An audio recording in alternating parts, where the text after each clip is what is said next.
यदि प्रारब्ध भोग भोगना पड़ेगा तो भगवत प्राप्ति वाले को भी शांति कहाँ रहेगी। यदि प्रारब्ध कर्म भोगना पड़ा तो शरीर में पीड़ा है, उल्टी आ रही, चक्कर आ रहा है, ये परेशानी हो, तो शाश्वत शांति को कहाँ प्राप्त है। अब हमें ये बताइए कि प्रारब्ध कर्म क्या विघ्न डाल सकता है या नहीं। अगर नहीं तो वो सिद्ध महापुरुष कैसे सहता है, अगर हाँ तो फिर शांति को कैसे प्राप्त हो सकता। उत्तर, प्रारब्ध भोग शरीर में आता है, आएगा, सबके आएगा। यदि आप शरीर से भाव ऊपर उठा ले गए और भगवान में स्थापित कर दिया है या ब्रह्म बोध हो गया है तो फिर शरीर की पीड़ा महसूस होगी पर व्यथित नहीं होगी। जैसे किसी ने गाली दिया तो महसूस हो रहा गाली दे रहा है पर उसकी व्यथा नहीं हो रही, क्यों दे रहा है, अरे ये सब अशांति नहीं होती। यदि तत्व ज्ञानी नहीं तो अशांति हो ही जाएगी। प्रारब्ध इतना बुरा होता है तो फिर अशांति। यदि पाप हो जाए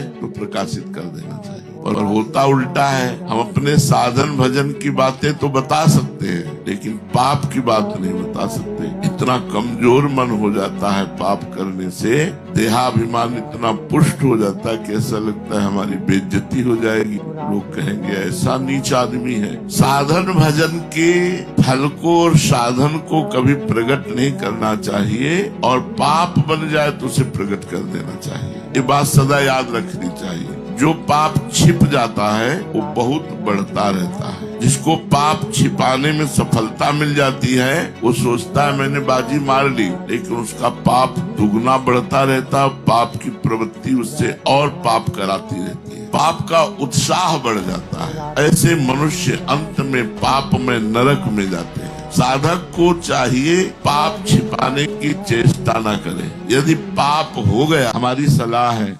पूज्य पंडित गया प्रसाद जी के साधक में साधुता बढ़िया दवाई है। रोज 1-2 पेज पढ़ लो, हमारी बात मान लो, और दूसरी वाणी बिल्कुल अमृतमयी पूज्य राधा बाबा की आस्तिकता की आधारशिलाएं ये जरूर रखो, अपनी बैग में जरूर रखो। 1-2 पेज पढ़ो, तुरंत आनंद की अनुभूति होने लगेगी। साधक में साधुता और राधा बाबा की आस्तिकता की आधारशिलाएं, अगर ये और सत्संग के बिखरे मोती, पूज्य भाई जी महाराज सत्संग के बिखरे मोती, उसमें बड़ी सुंदर सुंदर बातें लिखी गई है। अगर हम रोज 1 पेज पढ़ेंगे तो हमारे अंदर दैवी संपदा बढ़ती चली जाएगी। आसुरी संपदा का नाम। धार्मिक वीडियो देखने के लिए हमारे चैनल को लाइक और फॉलो जरूर करें। धन्यवाद दोस्तों।